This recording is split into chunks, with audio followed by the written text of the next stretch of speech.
Me dijeron que era mejor que otros tomaran decisiones por mí, que descansara, que ya había hecho suficiente. No sabían que aún me quedaba lo más importante por hacer. A veces cuando miro por la ventana de mi nueva casa y contemplo el pequeño jardín que estoy cultivando, me cuesta creer que hace apenas un año me sentía atrapada en una etapa de mi vida en la que parecía haber perdido mi lugar. Mi nombre es Isabel Méndez.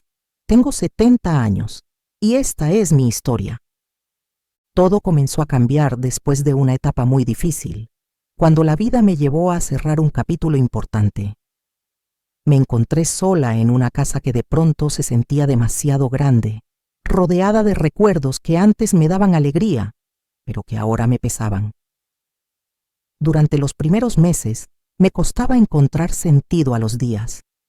Las paredes parecían cerrarse a mi alrededor, y cada rincón me hablaba de un pasado que ya no podía tocar. Mi hijo Miguel y su esposa Elena insistieron en que me mudara con ellos. Mamá, es lo mejor para todos. La casa es grande, hay espacio de sobra, y así no estarás sola, me dijo Miguel con esa mirada de preocupación que siempre ponía cuando hablaba conmigo después de la muerte de su padre. En ese momento de vulnerabilidad, la oferta sonaba reconfortante. Vendí nuestra casa, guardé los recuerdos más preciados y me trasladé al segundo piso de la casa de mi hijo. Al principio, todo parecía funcionar bien. Mis nietos, Lucía, de 17 años, y Martín, de 12, se alegraban de tenerme cerca. Yo cocinaba platos que les gustaban, les contaba historias de cuando su padre era pequeño y ayudaba con las tareas del hogar. Mi pensión de jubilada como maestra de primaria no era mucho, pero contribuía mensualmente a los gastos de la casa. Me sentía útil, parte de algo, pero poco a poco las cosas comenzaron a cambiar. El primer indicio fue sutil. Una tarde, mientras bajaba las escaleras, escuché a Elena hablar por teléfono en la cocina. Es complicado tenerla aquí todo el tiempo. Sí, ayuda con los niños, pero ya sabes cómo son las personas mayores, cada vez más dependientes. Me quedé paralizada en el último escalón. ¿Estaba hablando de mí? ¿Yo, dependiente? Toda mi vida había sido una mujer activa e independiente. Incluso después de jubilarme, seguía dando tutorías particulares hasta que Pedro enfermó y decidí dedicarme por completo a cuidarlo. Decidí ignorar el comentario. Tal vez lo había malinterpretado, o quizás Elena había tenido un mal día. Todos tenemos derecho a desahogarnos de vez en cuando, me dije a mí misma. Pero las señales siguieron acumulándose. Las conversaciones que cesaban abruptamente cuando yo entraba en una habitación. Las miradas de fastidio apenas disimuladas cuando compartía alguna opinión durante la cena. El hecho de que ya no me consultaran para decisiones familiares como siempre habían hecho. Una mañana, mientras tomaba un café en la cocina, Elena entró con cara de pocos amigos. Isabel, ¿fue usted quien compró estos chocolates que están en la despensa? Sí, pensé que a los niños les gustaría tenerlos para la merienda, respondí con naturalidad. Le agradecería que antes de hacer compras así me consultara. Estamos tratando de controlar el consumo de azúcar de los niños y además hizo una pausa significativa. Debemos ser cuidadosos con los gastos. Me quedé sin palabras. Los chocolates habían costado apenas unos pesos, comprados con mi propio dinero. Elena, los compré con mi dinero. Yo también contribuyo a esta casa. Sí, claro, respondió con un tono que insinuaba lo contrario. Pero su pensión apenas cubre sus propios gastos, Isabel. Miguel y yo mantenemos esta casa.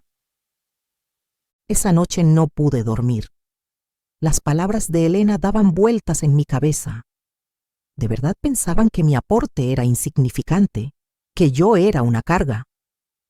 La situación empeoró cuando un día, al regresar de hacer compras, encontré a Miguel y Elena reorganizando mi habitación. Habían movido mis muebles y guardado varias de mis pertenencias en cajas. ¿Qué está pasando aquí?, pregunté desconcertada. Mamá, estuvimos pensando y creemos que estarías más cómoda en la habitación pequeña del fondo, explicó Miguel sin mirarme directamente. Esta la necesitamos para hacer un cuarto de juegos para los niños. Ya sabes cómo están creciendo y necesitan su espacio. Mi habitación, el único rincón verdaderamente mío en esa casa, iba a ser reducida a un cuartito que apenas tenía una ventana pequeña que daba al patio trasero. Sentí un nudo en la garganta, pero no dije nada. No quería parecer desagradecida ni causar problemas. Claro, hijo, como ustedes crean conveniente. Esa misma semana, durante una cena familiar, la conversación giró hacia las finanzas domésticas. Elena mencionó lo difícil que era llegar a fin de mes con todos los gastos. Miguel, dijo Elena con un tono casual que no me engañó, deberíamos hablar con tu madre sobre su pensión. Quizás sea mejor que la administremos nosotros para asegurarnos de que el dinero se distribuya adecuadamente. Mi hijo asintió como si fuera la idea más razonable del mundo. Es cierto, mamá, así no tendrías que preocuparte por nada. Lo que estaban proponiendo en términos simples era controlar mi dinero, el dinero que había ganado con décadas de trabajo, corrigiendo exámenes hasta la madrugada y preparando clases los fines de semana. El dinero que me daba la poca independencia que me quedaba. Preferiría seguir manejando mi pensión, dije, tratando de mantener la calma. Siempre he sido responsable con el dinero. Nadie dice lo contrario, mamá, intervino Miguel con ese tono condescendiente que había comenzado a usar conmigo. Pero a tu edad, es normal necesitar ayuda con estas cosas. No queremos que te estreses. A mi edad, como si mis 70 años me hubieran convertido de repente en una persona incapaz de manejar una simple cuenta bancaria. Pero accedí, principalmente para evitar conflictos. A partir de ese momento mi pensión iba directamente a una cuenta manejada por Miguel. Yo debía pedirle dinero cada vez que necesitaba comprar algo personal, como si fuera un adolescente pidiendo su mesada. El incidente que colmó el vaso ocurrió un domingo, durante una comida con amigos de la familia. Elena había preparado un asado y estábamos todos sentados en el patio. Jorge, un antiguo colega de Miguel, me preguntó algo sobre mi época como maestra. Disculpa, Jorge, no te escuché bien, le pedí que repitiera. Elena intervino antes de que Jorge pudiera hablar. No te preocupes, Jorge. Últimamente mamá está un poco ausente. Ya sabes, la edad no viene sola. Soltó una risita y añadió: a veces me pregunto si no estaría mejor en una residencia con personas de su edad, donde pudieran atenderla adecuadamente. El silencio que siguió fue doloroso. Todos los presentes me miraron con una mezcla de lástima y incomodidad. En ese momento, sentí cómo mi dignidad era pisoteada públicamente por mi propia familia. Esa noche, encerrada en mi pequeña habitación, lloré como no lo había hecho desde la muerte de Pedro. No solo por la humillación, sino por haberme permitido llegar a ese punto. ¿En qué momento había dejado de ser Isabel Méndez, la maestra respetada que había educado a generaciones de niños, para convertirme en la abuela que estorbaba? Mientras secaba mis lágrimas, mi mirada se posó en un viejo baúl que había traído conmigo de mi antigua casa. En él guardaba algo que durante años había considerado simplemente un pasatiempo, un proyecto personal sin importancia: mis manuscritos. A lo largo de mis 4 décadas como educadora, había documentado meticulosamente mis métodos de enseñanza, desarrollado programas innovadores para niños con dificultades de aprendizaje y escrito ensayos sobre pedagogía práctica. Un trabajo que nunca consideré publicar, convencida de que mis ideas no interesarían a nadie fuera de mi aula. Con manos temblorosas, abrí el baúl y saqué los cuadernos y carpetas cuidadosamente organizados. Al hojearlos, sentí una chispa de orgullo que hacía tiempo no experimentaba. Este era mi legado, el resultado de una vida dedicada a la educación. No era solo una vieja que ya no podía aportar. Era una profesional con décadas de experiencia valiosa. Un suave golpe en la puerta interrumpió mis pensamientos. Era Lucía, mi nieta mayor. Abuela, ¿estás bien? Vi cómo te miraban todos durante la comida. Lo que dijo mamá fue horrible. La invité a entrar y le mostré los manuscritos que tenía esparcidos sobre la cama. ¿Qué es todo esto, abuela?, preguntó curiosa mientras tomaba uno de los cuadernos. Es mi trabajo, Lucía. Todo lo que aprendí y desarrollé durante mis años como maestra. Lucía, que siempre había mostrado un interés genuino en mis historias sobre la escuela, comenzó a leer con atención. Después de varios minutos, levantó la mirada con una expresión de asombro. Abuela, esto es increíble. Tus métodos son como los que ahora están promoviendo en mi escuela como las últimas tendencias en educación, pero tú los desarrollaste hace décadas. Por primera vez en meses, sonreí de verdad. Ver el entusiasmo de mi nieta me recordó quién era yo: una educadora innovadora, una profesional dedicada, una mujer con valor propio. La visita inesperada de Carmen, una antigua colega y amiga que no veía desde mi jubilación, fue otro impulso que necesitaba. Habíamos acordado encontrarnos en una cafetería cercana, lejos de los oídos de mi familia. Isabel, te he extrañado tanto en las reuniones de maestros. Zrenia, exclamó Carmen al verme. El Departamento de Educación está buscando nuevas metodologías para trabajar con niños con dificultades de aprendizaje. Todo lo que proponen son ideas que tú ya aplicabas hace años. Le conté sobre mi situación familiar y le mostré algunas fotos de mis manuscritos que había tomado con el teléfono celular que me había regalado Lucía en mi cumpleaños y que apenas sabía usar. Deberías publicar esto, dijo Carmen sin dudar. Hay una editorial independiente especializada en textos educativos que estaría muy interesada. De hecho, conozco al editor. Regresé a casa con una mezcla de esperanza y determinación que no sentía desde hacía mucho tiempo. Esa misma noche, le pedí ayuda a Lucía para digitalizar mis manuscritos. Abuela, esto va a tardar semanas, dijo Lucía después de ver la cantidad de material. Tengo tiempo, cariño. Es lo único que me sobra ahora. Durante las siguientes semanas, Lucía y yo establecimos una rutina secreta.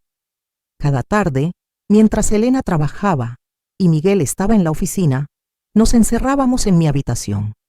Lucía escaneaba los documentos con una aplicación de su teléfono y los organizaba en su computadora. Al mismo tiempo me enseñaba lo básico sobre redes sociales y cómo funcionaba el mundo digital. Deberías tener tu propio canal o un blog, abuela. Hay muchos maestros jóvenes que podrían aprender de tu experiencia. La idea me parecía descabellada al principio. ¿Yo, una mujer de 70 años, creando contenido en Internet? Pero Lucía insistió y me mostró ejemplos de otras personas mayores que compartían su conocimiento en línea. Mientras tanto, Carmen había contactado con el editor que mencionó.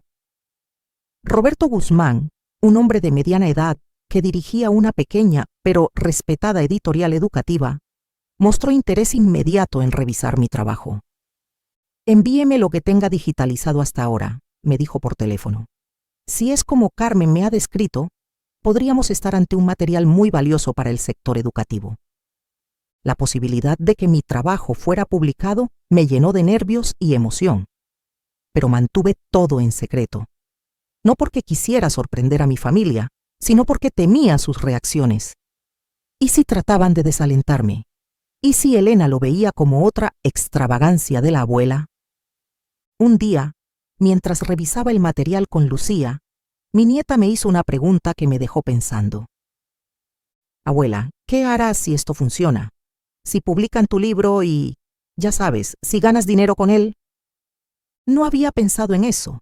Mi motivación principal era recuperar mi identidad, mi valor como profesional.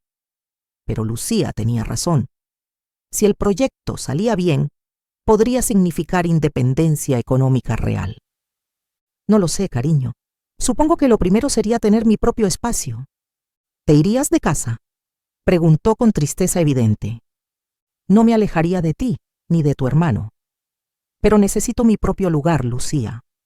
Un sitio donde pueda ser yo misma sin sentirme juzgada o como una carga. Lucía asintió, comprendiendo perfectamente.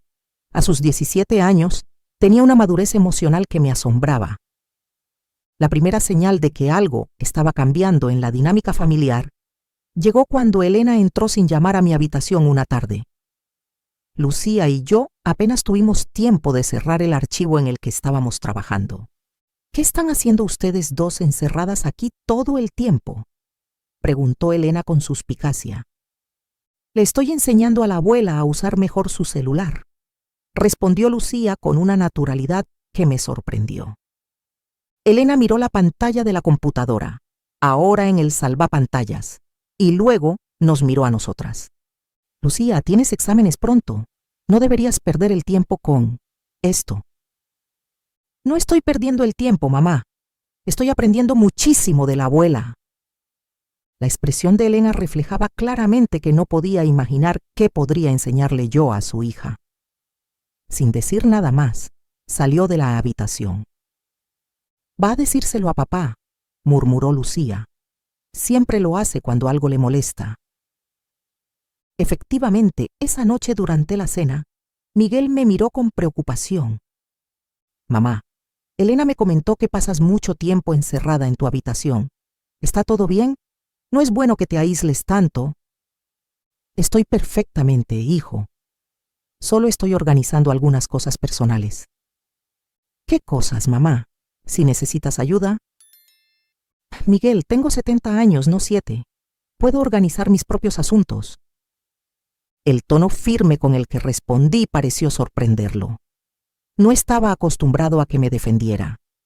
Durante meses había sido complaciente, tratando de no causar problemas, pero algo había cambiado en mí. La situación se volvió más tensa cuando Roberto, el editor, me llamó una tarde mientras todos estaban en casa. Me encerré en el baño para hablar con él. Isabel, he revisado el material que me enviaste y estoy impresionado. Hay material suficiente no para 1, sino para 2 libros. Quiero ofrecerte un contrato editorial. La emoción me embargó de tal manera que apenas podía contener las lágrimas. ¿De verdad crees que tiene valor? Un valor incalculable, Isabel. Tu experiencia y tus métodos son exactamente lo que muchos educadores están buscando. Métodos prácticos, probados en el aula real durante décadas. Al salir del baño, me encontré con Elena en el pasillo. Su expresión me dejó claro que había escuchado parte de la conversación. ¿Con quién hablaba, Isabel?, preguntó directamente. Con una amiga, respondí sin entrar en detalles. ¿Una amiga que quiere ofrecerle un contrato?, insistió ella. Isabel, me preocupa que alguien pueda estar intentando estafarla. A su edad, hay personas que se aprovechan. Ahí estaba otra vez, a su edad. Como si cada año cumplido restara puntos a mi capacidad mental. Te agradezco la preocupación, Elena, pero puedo cuidarme sola. La sospecha de que estaba tramando algo llevó a Miguel y Elena a convocar lo que ellos llamaron una charla familiar. En realidad, fue una intervención apenas disfrazada de preocupación. Martín fue enviado a casa de un amigo, pero insistieron en que Lucía estuviera presente. Mamá, estamos preocupados por ti, comenzó Miguel sentado en el sofá de la sala. Has estado actuando, diferente, secretos, llamadas privadas, encerrada con Lucía en tu habitación durante horas. ¿Es que no puedo tener privacidad?, pregunté con calma. No es eso, intervino Elena. Es que nos preocupa que puedas estar confundida. A veces con la edad, algunas personas comienzan a tener comportamientos extraños sin darse cuenta. ¿Confundida?, repetí incrédula. ¿Crees que estoy perdiendo la cabeza? No has sido tú misma últimamente, continuó Miguel. Y francamente, mamá, nos preocupa que puedas ser vulnerable a influencias externas, personas que quieran aprovecharse de ti. Lucía, sentada en un rincón, me miraba con ojos que pedían disculpas por la situación. Miguel, Elena, aprecio vuestra preocupación, de verdad que sí, pero les aseguro que estoy perfectamente bien. Mejor que en mucho tiempo, de hecho. Mamá, creemos que deberías ver a un especialista, por precaución. La sugerencia de que necesitaba evaluación médica por el simple hecho de querer privacidad me indignó, pero mantuve la calma. No era el momento de revelar mis planes. Si eso los tranquiliza, lo haré, pero les aseguro que no hay nada malo en mi cabeza. Durante las semanas siguientes, sentí cómo el cerco se estrechaba a mi alrededor. Elena casualmente entraba en mi habitación varias veces al día. Miguel insistía en acompañarme cuando salía, por seguridad.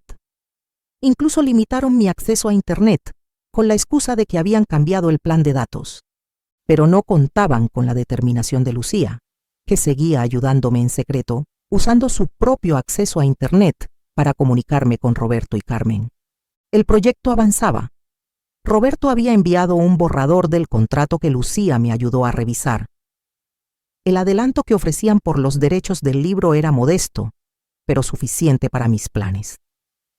Mientras tanto, Carmen había comenzado a hacer correr la voz entre los círculos educativos sobre el próximo lanzamiento. «Hay mucho interés, Isabel», me aseguró Carmen en una de nuestras reuniones secretas en la cafetería. «Varias universidades han preguntado ya si tu metodología estará disponible para sus programas de formación docente». Con el adelanto del contrato editorial y algunos ahorros que había mantenido en una cuenta separada, dinero que ni Miguel sabía que tenía, comencé a buscar un pequeño apartamento cerca de la casa de mi hijo. Quería mi independencia, pero no alejarme de mis nietos. Encontré un lugar perfecto, un apartamento de 2 habitaciones en un primer piso, con un pequeño patio donde podría tener plantas. Firmé el contrato de alquiler sin decir nada a nadie, excepto a Lucía. El día que recibí las copias preliminares de mi libro, Pedagogía Práctica, 40 años de experiencia en el aula, fue uno de los más emocionantes de mi vida. Roberto me había enviado 5 ejemplares a la dirección de Carmen, para evitar que llegaran a casa de Miguel. «Es hermoso, abuela», dijo Lucía mientras acariciaba la portada, donde aparecía mi nombre en letras grandes. «Es nuestra obra, cariño. Sin ti esto no habría sido posible». Decidí que era momento de revelar todo. Coincidentemente, Miguel y Elena habían organizado otra cena con amigos, incluyendo a Jorge y su esposa, testigos de mi humillación anterior. Era el escenario perfecto. Esa noche me vestí con especial cuidado. Elegí un vestido azul que Pedro siempre había amado. Me maquillé ligeramente y me puse el collar de perlas que había sido de mi madre. Cuando bajé al comedor noté las miradas sorprendidas. Hacía meses que no me arreglaba tanto. La cena transcurrió con la habitual dinámica. Conversaciones en las que rara vez se me incluía, comentarios sobre política, trabajo y los niños. Esperé pacientemente hasta el postre, cuando todos estuvieran presentes y relajados. «Tengo un anuncio que hacer», dije en voz alta interrumpiendo la conversación. Todos los ojos se volvieron hacia mí, algunos con curiosidad, otros, como los de Elena, con recelo. «¿Qué pasa, mamá?», preguntó Miguel con ese tono que usaba últimamente, como si hablara con una niña. «Quiero compartir algo con ustedes», dije mientras sacaba de mi bolso un ejemplar de mi libro. Lo coloqué en el centro de la mesa para que todos pudieran verlo. Durante unos segundos, nadie dijo nada. «¿Escribiste un libro?», preguntó finalmente Jorge, genuinamente sorprendido. «Así es. Es una recopilación de mis métodos y experiencias como educadora durante 4 décadas. Saldrá a la venta la próxima semana». La expresión de Miguel era indescifrable, una mezcla de confusión y algo más. ¿Orgullo, quizás? Elena, por su parte, parecía completamente desconcertada. «¿Por eso tantos secretos?», preguntó Elena con una risita nerviosa. «¿Por un libro de memorias?». «No son memorias, Elena», intervino Lucía con firmeza. «Es un manual pedagógico innovador. La abuela desarrolló métodos que ahora están siendo redescubiertos como vanguardistas». Varias universidades ya han mostrado interés en incluirlo como texto de referencia para estudiantes de educación, añadí. De hecho, ya firmé contrato para un segundo volumen. La sorpresa en la mesa era palpable. Jorge tomó el libro y comenzó a hojearlo con interés genuino. Esto es impresionante, Isabel. Siempre supe que eras una gran maestra, pero esto es dejar un legado. Gracias, Jorge, pero hay algo más que quiero compartir con todos ustedes. Saqué de mi bolso el contrato de alquiler y lo puse junto al libro. He alquilado un apartamento a pocas cuadras de aquí. Me mudaré la próxima semana. El silencio que siguió fue absoluto. Miguel fue el primero en reaccionar. Pero mamá, no es necesario. Aquí estás bien, en familia. Miguel, hijo mío, te quiero mucho. Pero ambos sabemos que las cosas no han sido fáciles últimamente. Necesito mi espacio, mi independencia. Isabel, si es por algo que hayamos dicho o hecho... Zrenia, comenzó Elena, repentinamente consciente de las miradas de los invitados. No se trata de culpar a nadie, Elena. Se trata de que, a mis 70 años, todavía tengo mucho que ofrecer al mundo. No soy solo la abuela o la suegra. Soy Isabel Méndez, educadora, autora, y sí, también madre y abuela. Pero todas esas partes de mí son importantes. ¿De dónde has sacado el dinero?, preguntó Miguel, siempre práctico. El adelanto por el libro me ha dado suficiente para empezar, y tenía algunos ahorros que no conocías. Además, mi pensión será suficiente para mantenerme, ahora que no tendré que contribuir a una casa grande como esta. Podía ver cómo Elena hacía cálculos mentales, dándose cuenta de repente del valor económico que había despreciado. Por supuesto, seguiré siendo parte de esta familia, continué. Estaré cerca para ver crecer a mis nietos y ayudar cuando lo necesiten, pero en mis términos, como una mujer independiente que soy. La cena terminó en un ambiente extraño. Mis palabras habían transformado completamente la dinámica. Jorge y su esposa me felicitaron efusivamente, pidiéndome copias firmadas del libro cuando estuviera disponible. Miguel parecía dividido entre el orgullo y la preocupación. Y Elena simplemente parecía no saber cómo procesar lo sucedido. La semana siguiente fue un torbellino de actividad. Lucía me ayudó a empacar mis cosas y a preparar mi nuevo hogar.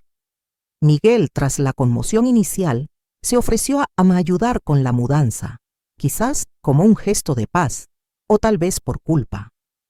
Elena mantuvo las distancias, limitándose a sonrisas forzadas cuando nos cruzábamos. El día que me instalé en mi nuevo apartamento, sentí una libertad que no experimentaba desde hacía años. Las paredes, pintadas en tonos cálidos, estaban decoradas con algunas fotografías familiares y, en lugar destacado, un marco con la portada de mi libro. Mi teléfono no dejaba de sonar. Carmen había hecho un excelente trabajo promocionando el libro en círculos educativos, y las peticiones para charlas y talleres comenzaban a llegar. Roberto ya hablaba de una segunda edición apenas semanas después del lanzamiento. La primera visita oficial a mi nuevo hogar fue de Lucía y Martín, que vinieron a tomar chocolate una tarde después del colegio. Martín estaba fascinado con la idea de que su abuela fuera una autora publicada. ¿Puedo llevar tu libro a la escuela para mostrárselo a mis amigos?, preguntó entusiasmado. Claro que sí, cariño. Estaré encantada de firmarles copias si quieren. Lucía, mientras tanto, me miraba con una mezcla de orgullo y complicidad. Ella había sido testigo de todo el proceso, mi confidente y aliada. ¿Sabes, abuela? Mamá ha cambiado desde que te fuiste. Está más callada, menos mandona. No era mi intención causar problemas, Lucía. No has causado problemas, les has dado una lección importante a todos nosotros. La siguiente visita me sorprendió. Miguel vino solo una tarde sin avisar. Parecía nervioso mientras se sentaba en mi pequeño sofá. Mamá, quería hablar contigo, a solas. Le ofrecí café y nos sentamos frente a frente como dos adultos, sin las dinámicas de poder que habían definido nuestra relación en los últimos tiempos. «Te debo una disculpa», comenzó con voz quebrada. «Te fallé como hijo». «Miguel». «No, déjame terminar». «Permití que las cosas llegaran a un punto en que te sentías menospreciada en tu propia familia. No vi lo que estaba pasando, o quizás no quise verlo». Sus palabras eran sinceras, podía sentirlo. «Hijo, todos cometemos errores. Yo también debía haber sido más firme, establecer límites claros desde el principio». «Es que siempre fuiste tan fuerte, mamá. La maestra respetada, la madre incansable. Después de que papá murió y te vi tan vulnerable, supongo que asumí que necesitabas que otros tomaran las decisiones por ti. Fue un error terrible. Lo importante es que ahora podemos reconstruir nuestra relación, Miguel, desde el respeto mutuo». Me contó que Elena también estaba procesando lo sucedido, a su manera. El éxito inesperado de mi libro y la independencia económica que había conseguido le habían hecho replantearse muchas cosas. De repente se dio cuenta de que esa anciana a la que trataba con condescendencia es ahora una autora respetada cuyo libro está en las universidades, dijo Miguel con una pequeña sonrisa. No busqué venganza ni recriminaciones. Lo que deseaba era dignidad y respeto, y finalmente los había recuperado. La relación con Elena seguiría siendo complicada durante un tiempo, pero al menos ahora había un reconocimiento tácito de mi valor como persona. Hoy, un año después de aquella cena revelación, mi vida ha cambiado completamente. Mi segundo libro está por salir. Doy conferencias regularmente en universidades y he iniciado un blog con ayuda de Lucía, donde comparto consejos para educadores. Mi pequeño apartamento se ha convertido en un hogar acogedor, lleno de libros, plantas y, sobre todo, paz. Miguel y su familia vienen a visitarme regularmente. Elena y yo hemos establecido una relación cordial, basada en un nuevo respeto mutuo. Los domingos almorzamos todos juntos, a veces en mi casa, otras en la de ellos. Pero ahora las dinámicas son diferentes. Mi opinión cuenta. Mi experiencia es valorada. Mis nietos disfrutan pasando tiempo conmigo. Lucía, que ahora está en la universidad estudiando comunicación, me consulta sobre sus proyectos. Martín me pide ayuda con sus tareas, orgulloso de tener una abuela autora. Y yo siento que he recuperado mi lugar en el mundo. El otro día recibí una carta de una joven maestra de un pequeño pueblo. Sus métodos han transformado mi forma de enseñar, escribió. Gracias por compartir su sabiduría con generaciones que ni siquiera conoció en el aula. Esa carta me hizo llorar.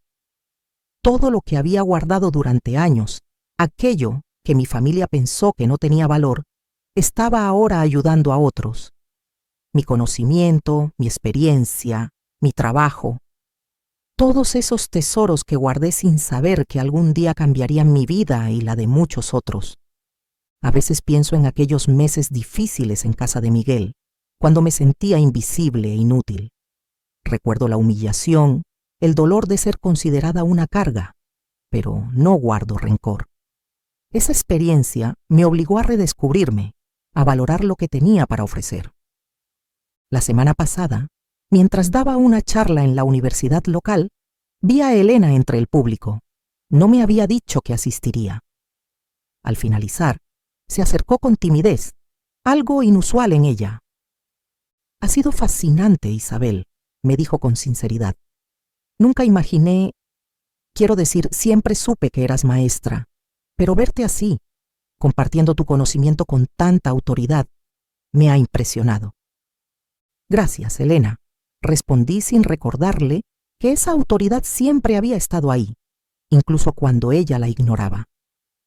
A mis 71 años, he aprendido que nunca es tarde para reinventarse, para recordarle al mundo y a uno mismo el valor que llevamos dentro. Aquel baúl con manuscritos que durante años consideré simplemente un pasatiempo personal, resultó ser el tesoro que cambiaría mi vida. A veces las cosas más valiosas son las que guardamos sin saber su verdadero potencial. Y a veces son precisamente las circunstancias más dolorosas las que nos empujan a descubrirlo. Hoy, mientras tomo mi café matutino y contemplo las plantas de mi pequeño jardín, sonrío al pensar en lo mucho que ha cambiado mi vida en tan poco tiempo. De sentirme una carga a ser una mujer independiente y respetada. De ser invisible a ser escuchada. No sé qué me deparará el futuro. Quizás más libros, más conferencias, quizás incluso viajar para compartir mi experiencia en otros lugares. Lo que sí sé es que pase lo que pase, nunca más permitiré que nadie me haga sentir menos por mi edad o mi condición. Porque todos tenemos algo valioso que aportar, sin importar la etapa de la vida en la que nos encontremos. Y a veces, ese algo que hemos guardado durante años, ese tesoro oculto que los demás no ven, es precisamente lo que puede cambiarlo todo. Mi nombre es Isabel Méndez. Tengo 71 años. Soy educadora, autora, madre, abuela y sobre todo, una mujer que ha recuperado su poder. Y mi historia apenas está comenzando.